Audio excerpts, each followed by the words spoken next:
These are my three favorite people to ever exist. Rabbit is the real name, or is the street name of Eric Christopher Schwartz, my older brother.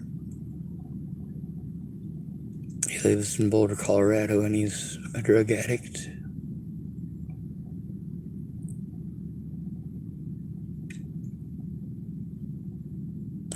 Madi Boa spreading rumors in Boulder, Colorado to a bunch of junkies. Made it so I couldn't go to Boulder and see my older brother.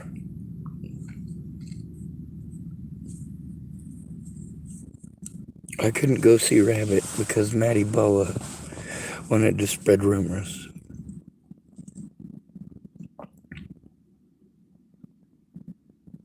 Let me tell you about the first time Zyler was taken from me.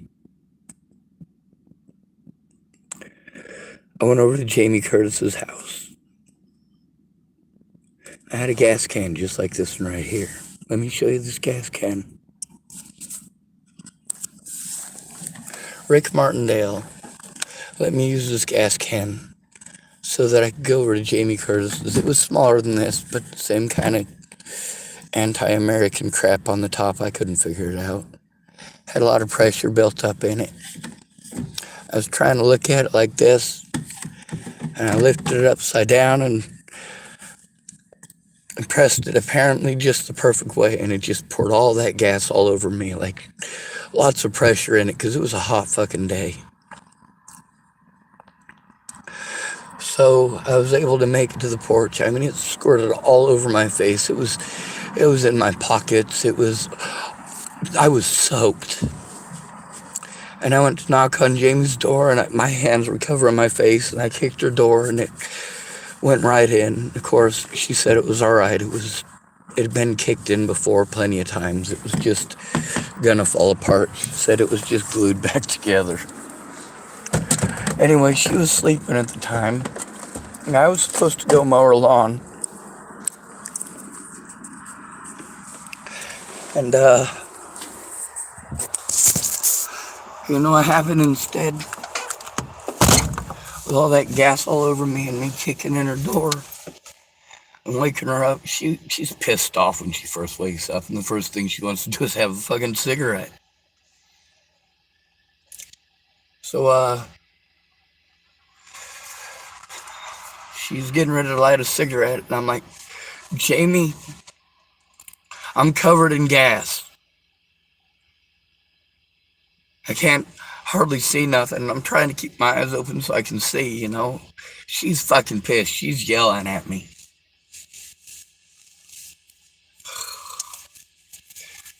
I'm like, Jamie, I'm covered in gas, right? I'm telling her I'm covered in gas because I'm covered in gas. Like, I don't know what to do. I'm fucking covered in gas. My eyeballs are fucking burning. My nose is burning. I'm fucking covered in gas.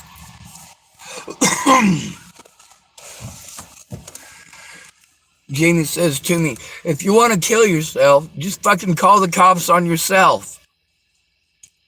Like, fuck, I don't need to call the cops on myself. But yeah, right, actually, I'm fucking covered in gas, and I'm inhaling gas. This probably isn't very fucking healthy for me.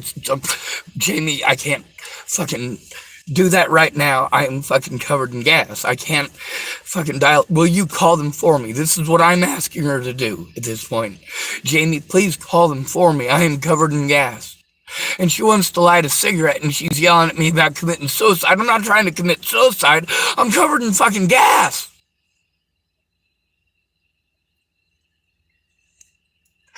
And that's when she pulls out her cigarette. And I fucking hear her flick it, and I fucking open my eyes, and I start trying to light a cigarette. I'm like, Jamie, I'm covered in gas. Like, holy shit. Like, covered in gas.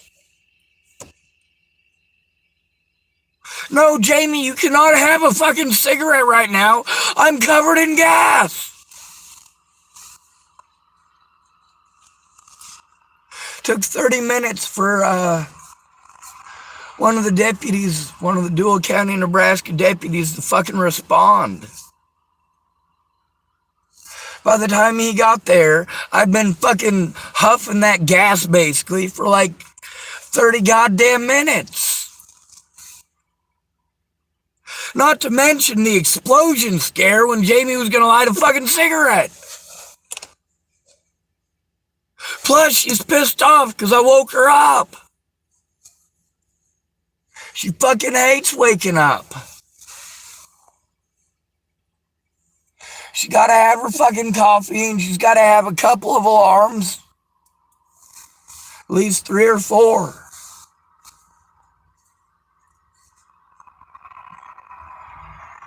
She'd say, Sean, no matter how much I yell at you or tell you it's my day off, wake me up. So I literally stayed at her house so that I could basically change diapers and be an alarm clock. I was glad to have it. Her and her son, closest thing I ever had to a family. Anyway, over a gas can, here's what happened. I lost Jamie and the boy. Because by the time the cops got there, I don't know what the fuck I told them. Obviously, I was out of my fucking mind from breathing in gas. It probably would have been a smart idea if Jamie had let me use the shower. So I stood by the door. The officer fucking stepped back from the door because I was covered in gas.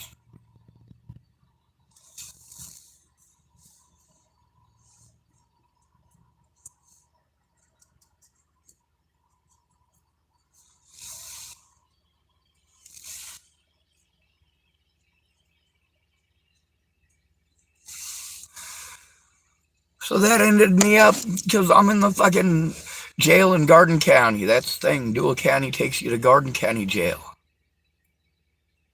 They don't take you to Deuel County jail. They take you out of jurisdiction 100% of the time. There's no jail in Chapel. Well, there is one, but they don't use it.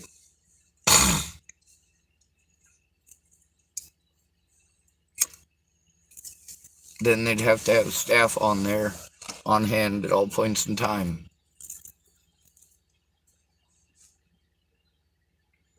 Anyway, in Garden County jail, I'd been huffing gas for fucking 30 minutes. By the time I got there, I was fucking out of it.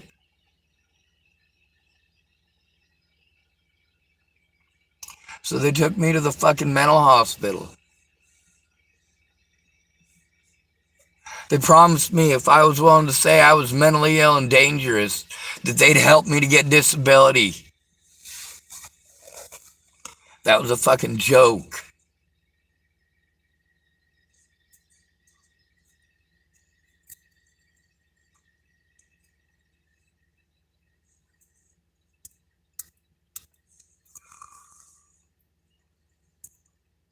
So they gave me a choice.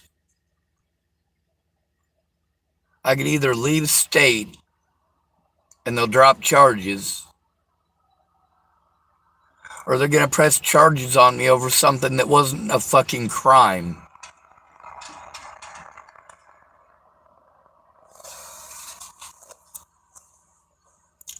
I didn't even commit a fucking crime.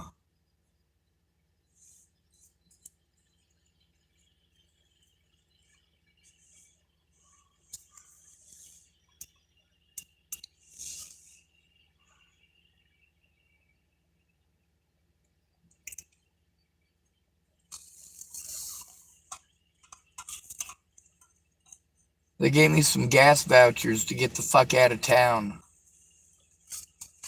Wasn't the first time they'd tried that. So Jamie gave me a ride to Montana. That's where Lana and Amanda Engeline lived. And I was going to live up there. And I was going to get a job working with horses. And Jamie drove me all the way there.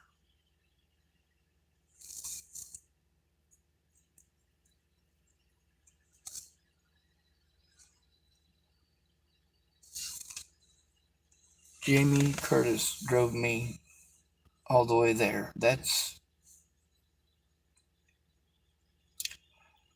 the first time I lost Zyler.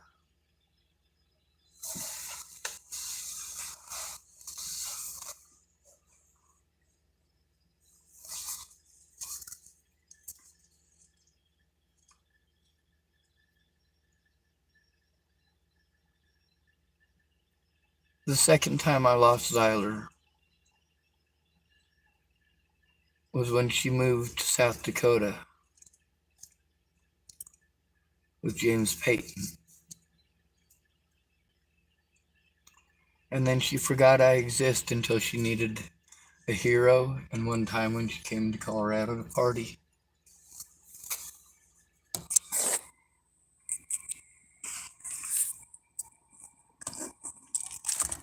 The third time I lost Zyler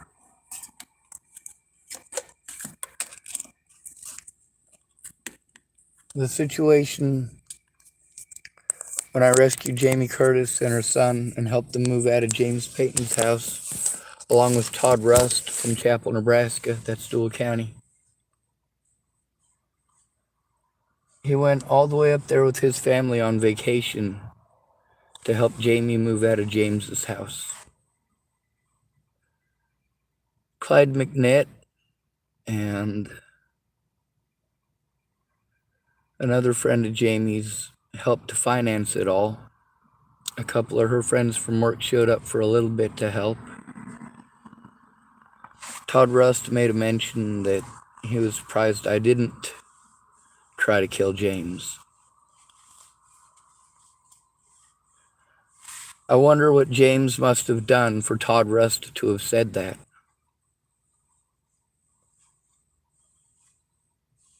Yeah, I turned around mid-trip to rescue Jamie and the boy.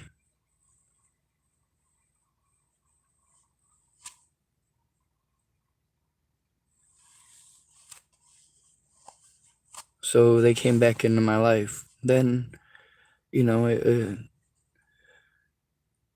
over a year after I left Virginia and the situation with Natalie happened, Jamie and I were still friends. In September, when I made the Michelle Brannick profile, I made that at Jamie Curtis's. She encouraged me to make a profile, and so did Joanna Taylor Smith. Said, hey, you know what, if people are threatening to kill you, just make a new profile. People do it all the time.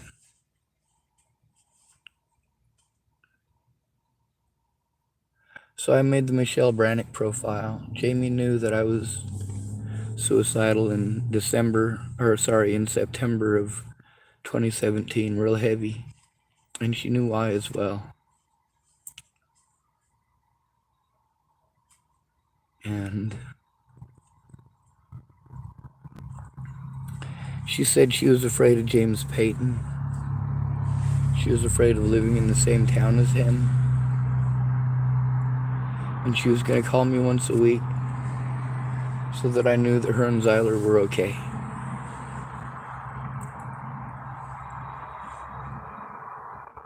And that if something happened to her, that James did it.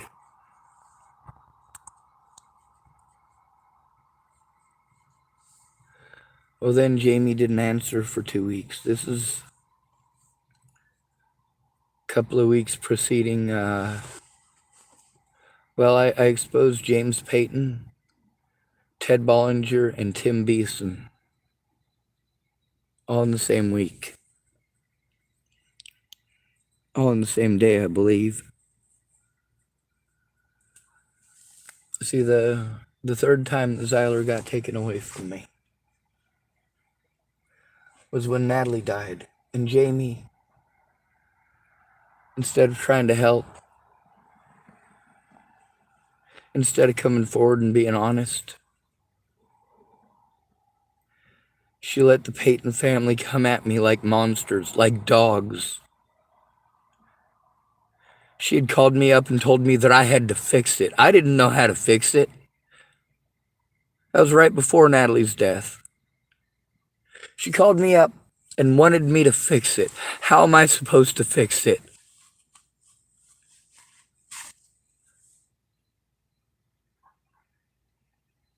I was over 300 miles away from Jamie when she called me and told me to fix it. What had I done? I'd panicked when she didn't get back a hold of me after saying that she wanted me to call her once a week to make sure her and the boy were okay. And then she disappeared, and she didn't answer.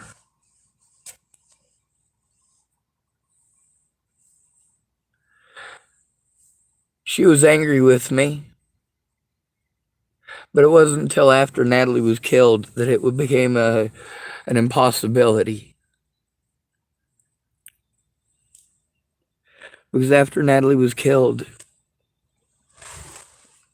Jamie was mad at me. Turns out that she had just gotten back together with James, and that's why she was ignoring me again.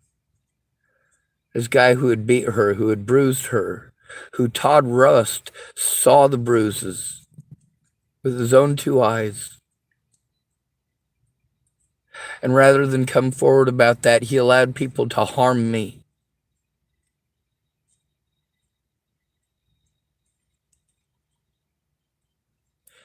He helped to push me to commit suicide, and I did try.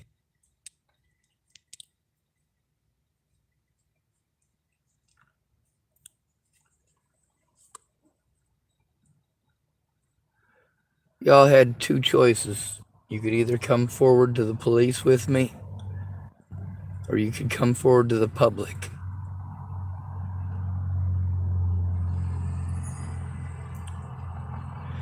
You got one of my 3 favorite people on the whole goddamn planet killed because you're fucking selfish goddamn drug use.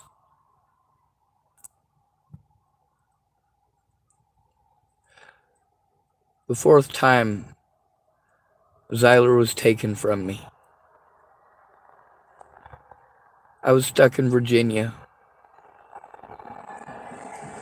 with Brett Roloff and his girlfriend Amber, who were strung out on meth. They were going to help me if I got there, but then they didn't. They just fought all the time and did drugs. Overdosed a couple times too.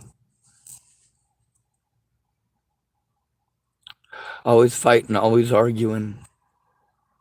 I had to get the hell out of there. So I got a ticket to Rapid City, South Dakota to see Jamie.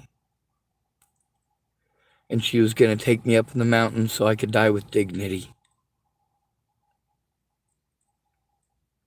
But she didn't.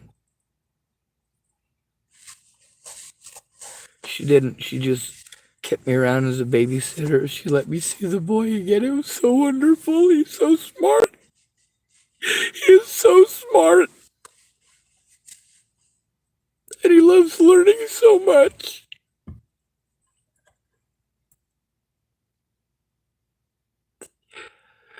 But he's a lot like me. He doesn't always know when to keep his mouth shut.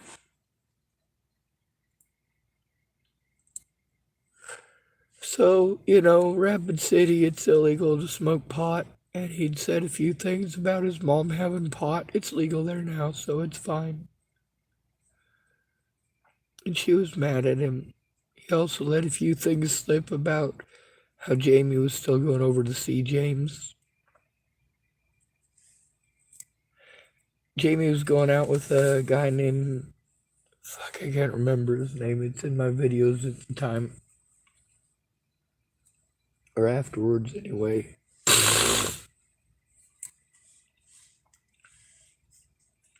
I made a video about how I liked... Oh, Mr. Harmon. That was his name.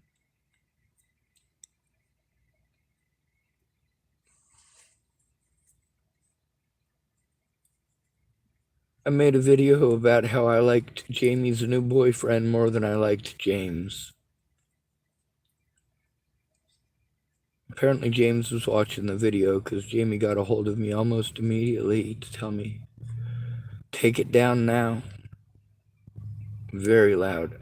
I was able to record it when she did that. Take it down now.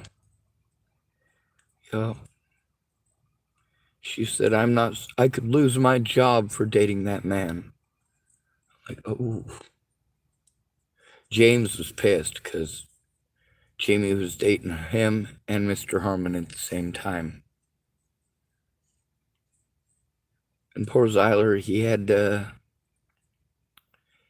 keep that a secret. Meanwhile, I shouldn't have even been there. I was there to say goodbye to the boy, and Jamie was supposed to tell him I was off being a mountain man, so he wouldn't worry.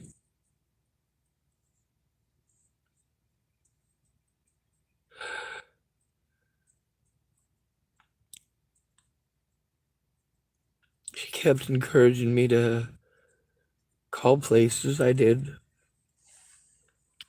I had to call Malone, just like always.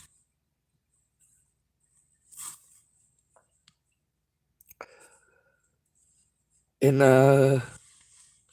it was my birthday, and I was on a bus up to Rapid City, South Dakota. This is what happened while I was on the way there. Natalie's twin sister, Alicia, she got into a high-speed chase through Kansas and Oklahoma with her father with 18 grams of methamphetamines in the vehicle. And they got into an accident, and people started threatening to kill me and my friends because Alicia Bollinger went missing. What happened is that they were on a high-speed chase. Ted was threatening to throw children out of the vehicle. So the police made sure they got into a car accident. Real fucking smart. And apparently Alicia got a little bit bruised. They took her to the hospital. They gave her a hotel room and everything right away. She didn't have to beg for it or anything. They just gave it to her. However, she went missing. She was probably still fucked up on drugs and probably looking for more. She was probably as scared as I am now. A different place, no friends or family that you know, but unlike me, people will offer to help her just because she's young and pretty and blonde-haired.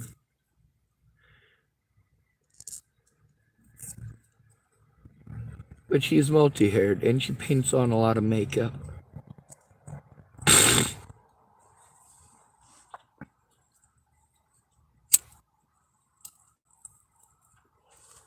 So she left the hotel, and when she did, she went on a missing persons list, and her friend Bobby Forrest got a hold of me.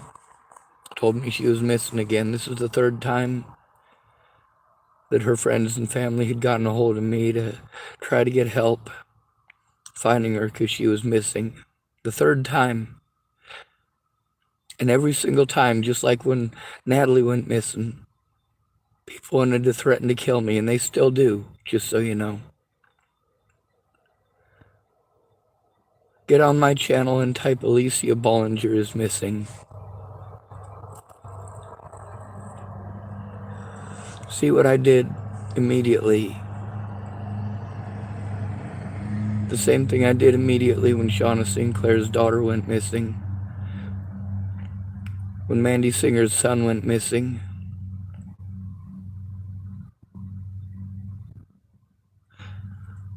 When Brandon Ratner's brother went missing, I got on right away and I spoke up.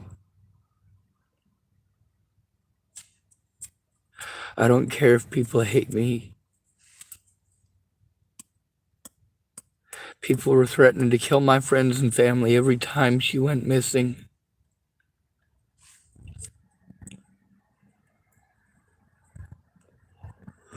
So I was trying to deal with that and cope with that and trying to help find her and trying to find help. Phone call after phone call alone. At least I got to see the boy.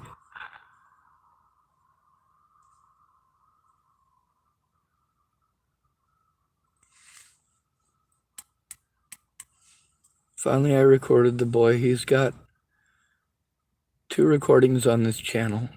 They're both private right now, or unlisted.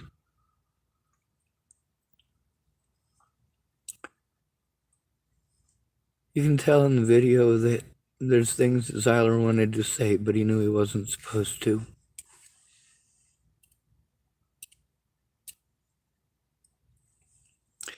He talks about how James pushed Jamie down the stairs.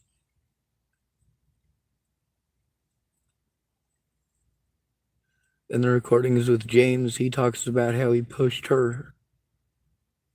He says it because she was hitting him.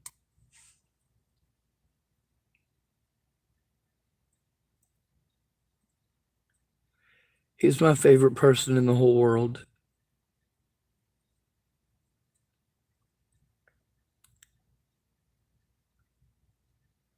I could have gotten help. I could have actually helped Jamie in person.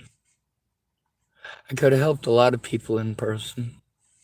How they wanted, how they needed, and how they asked. And I did my best to do so. And I was treated like a horrible monster for saying I did so.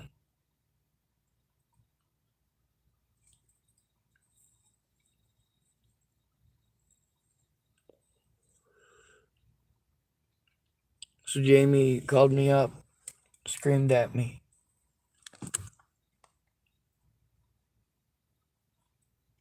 She drove me to the police station and dropped me off there with my stuff. And then she left. According to James, he had missed me by only 10 minutes. Jamie Curtis called me 88 times that day. I did not pick up the phone. I was not going to be bullied again by her.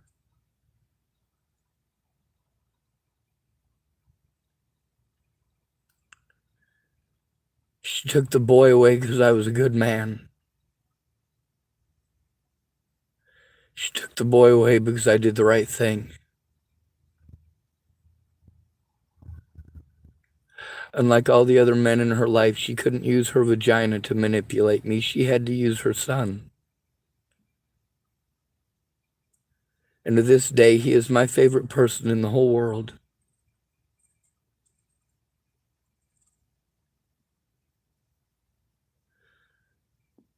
Jamie has done some horrible things in my lifetime.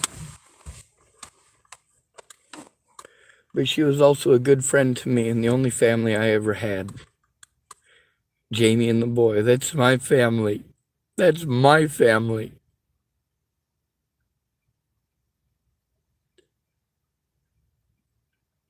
That's the family I chose. I didn't care who Jamie dated. I just cared that she was fucking with my head.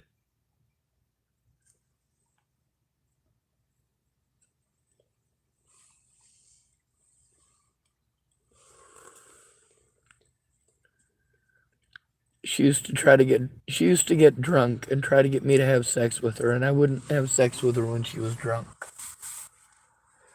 She always told me she respected me for that, and then she got drunk and had sex with everybody else, which is strange.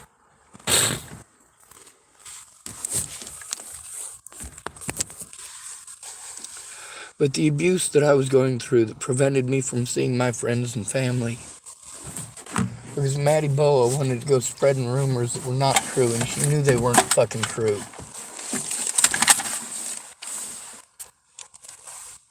She did it for the same reason that Tim Beeson did it.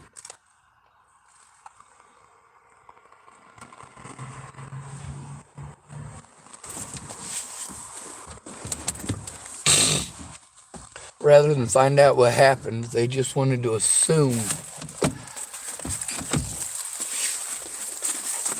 Didn't want to hear my side, didn't care about my side. Maddie Boa didn't threaten to kill me directly. She had other people do it for her by spreading kind of rumors that she knew would get me harmed.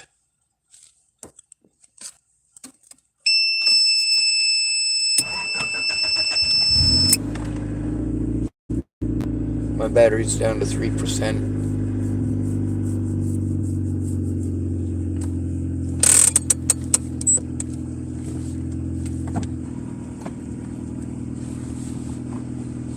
Maddie Boa could have come forward and admitted that I never raped or molested anyone. But by that point, she'd already gotten Natalie Bollinger's head blown off.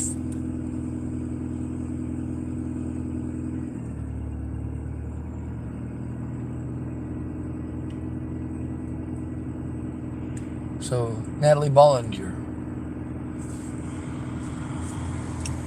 Maddie Boa took her away from all of us too.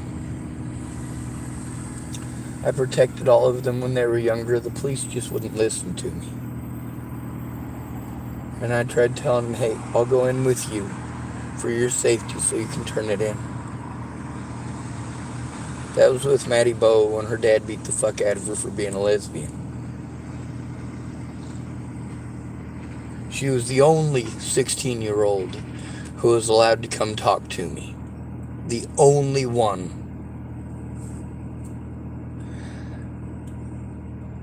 And I let Officer Jenny Paddock and Officer Abel Ramos know what was happening with her.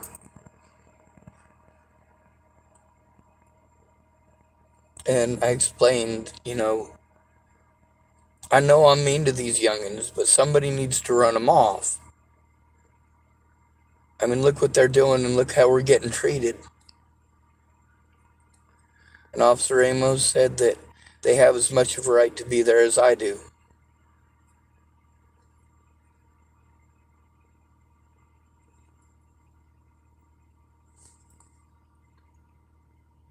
He also encouraged me, if Maddie Boa felt safe with me enough to tell me that stuff and to come to me, to keep being nice with her. And maybe she'll trust me enough that she'll actually try to turn it in with me.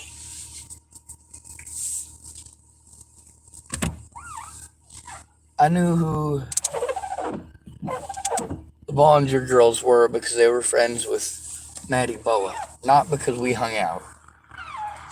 We never hung out when they were kids, ever. Not even once. All I ever did was try to discourage them from being down there, which, by the way, they later thanked me for.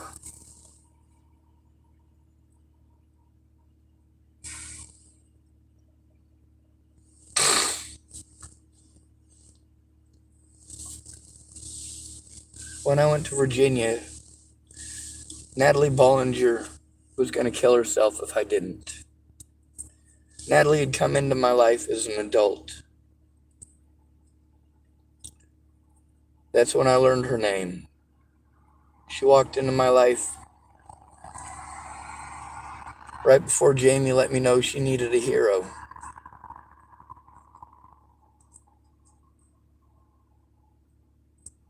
So I went up there.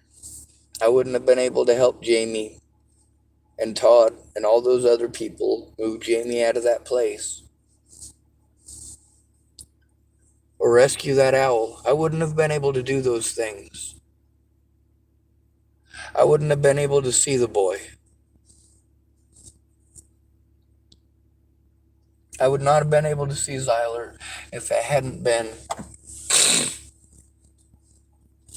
for Jamie getting a hold of me and telling me that she needed a hero. But if I'd have taken those 37 Vicodin, I wouldn't have been around to take the call.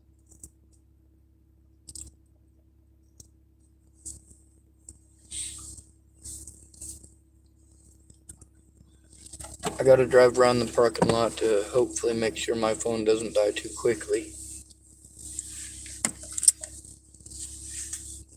So,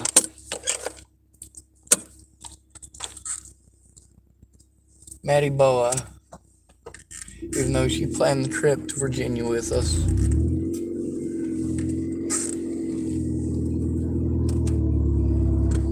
when things got fucked up in Virginia because those girls couldn't stay off drugs and they needed a fucking scapegoat, I was it.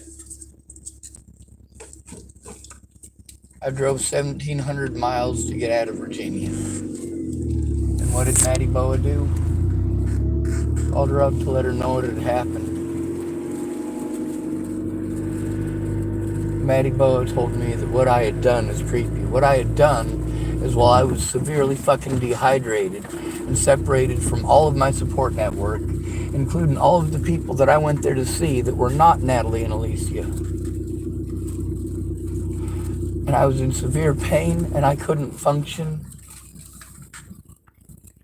being dehydrated since my birthday.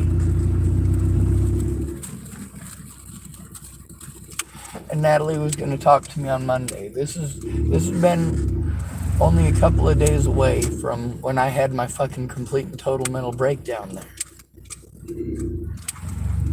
I had the mental breakdown because I had no support network there. I was in a new environment with no support network, and Natalie's twin sister, Alicia, was just bullying the fuck out of me.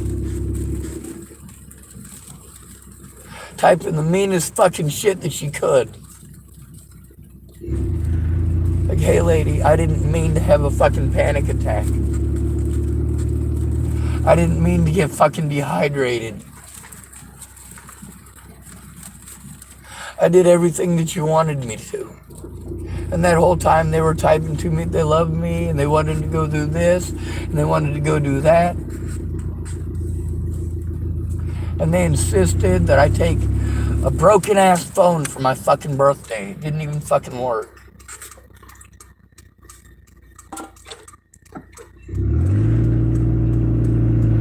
Yeah, that's right. And I had to try to figure out how to use that phone on my own, even though Alicia said that she was going to show me how to use it. She literally quit her job right after she transferred my number for my prepaid fucking flip phone over to Natalie's old phone through Cricket. It took over 2 hours to get that done. Alicia Bollinger did pay for it, but also she got it in her name. And when I had a fucking panic attack over her bullying over that fucking phone, it was a fucking phone that she gave me. And I was dehydrated and I needed help.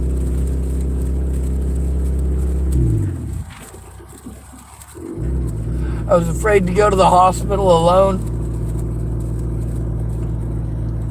And I was staying behind where Alicia Bollinger had previously worked because I didn't have anywhere else to go. I was only staying there because she fucking asked me to. Alicia Bollinger asked me to do that.